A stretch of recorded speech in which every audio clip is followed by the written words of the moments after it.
Hello বন্ধুরা, জানো বন্ধুরা, তোমাদের একটা কথা বলি। বিগত আজ আমার 14 বছর পূর্ণ হয়েছে। 14তে গিয়ে 15তে পড়েছি, আমার বিয়ে হয়েছে।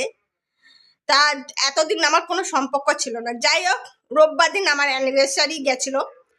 তা হঠাৎ আমাকে সকালবেলা ঠিক তখন কটা বাজে, 11টা কি 10টা 11টা এরকম বাজে, আমি ঘড়ি দেখিনি।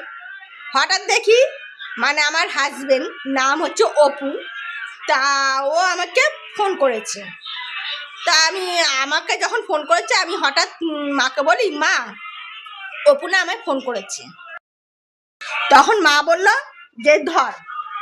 তা আমি আমি তখন বলি যে না থাক, ধরবো না। মা বলে ধর না, কি বলে দেখ। তা আমি ধরেছি, ভালো কথা।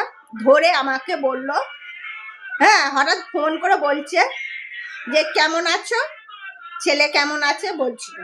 তা আমি বলি ভালো। তারপর বলছে হ্যাপি অ্যানিভার্সারি, আজকে আমাদের 14 বছর পূর্ণ হয়ে 15তে পড়েছি, সেটাই বলছিল। তা আমি তখন বলি, আমিও তখন তাকে হ্যাপি অ্যানিভার্সারি জানিয়েছি। তা যাই হোক, তখন আমাকে বলছিল যে চলো একদিন দেখা করি, কোথাও দেখা করি। তখন আমি বলি যে না, আমি তো এখন দেখা করতে পারবো না, আমার তো ছেলে পরীক্ষা চলছে। বলে বলে হয়ে শেষ হয়ে গেলে তখন দেখা করতে বলছি। তা আমি না, দরকার নেই, তার থেকে তুমি এসো আমার বাড়িতে। তখন বললো যে যে তোমার বাড়িতে যাব। তা আমি হ্যাঁ, তুমি আমার বাড়িতে এসো। যাই হোক, ও বললো ঠিক আছে, আমি যাবক্ষণ একদিন সে আমাকে ফোন করে জানাবে যে কবে আসবে। তা বলছে অ্যানিভার্সারি, আমাকে বলছিল যে এরকম খাওয়া দাওয়া হবে।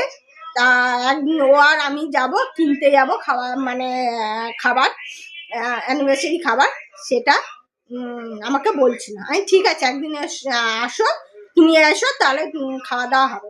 তা বললো ঠিক আছে। এই কথাটা হচ্ছে, জানো তো বন্ধুরা। তো চলো টাটা।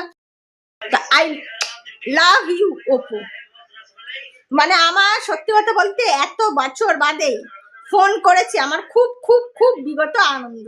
সত্যিকারের মন থেকে যাকে ভালোবাসে, অন্য কারো ভালোবাসতে ইচ্ছা করে না। তা নিজের হাজবেন্ডকে ভালোবাসবো না, কি অন্য কারো ভালোবাসবো বলো বন্ধুরা। I love you Apu. তো টাটা।